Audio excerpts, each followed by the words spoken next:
wanted to ask you what your story is about and kind of what drew you to covering this topic. Yeah, so I guess it was this past weekend or 2 weekends ago. Greek Peak Mountain Resort in Cortland, they hosted a 24-hour skiing and snowboarding competition that went from 8:30 in the morning on Saturday, March 22nd, till 8:30 in the morning on Sunday, March 23rd.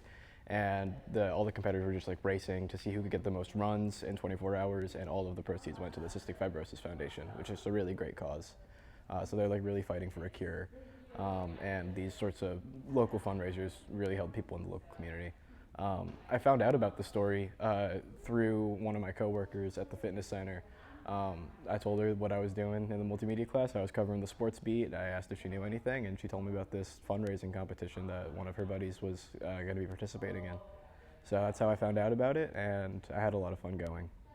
And throughout the process, what was the biggest thing you learned, or most important thing you learned, or if anything? I mean, I really didn't know much about cystic fibrosis, and I think that was like where most of my learning from the story was from. Like I skied when I was a kid. I went snowboarding just last year at Greek Peak actually, and it was nice to come back as a reporter and really just like learn about the mission of the Cystic Fibrosis Foundation and what they're all about.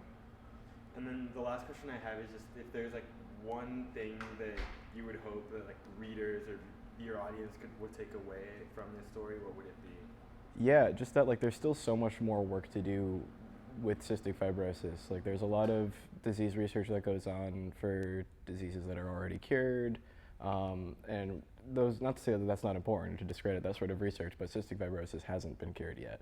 And it used to cause death in childhood, but now people with cystic fibrosis are expected to live to about 61, which is like a huge stride, but it's not cured yet, and there's still a whole lot to do. All right, thank you. Yeah.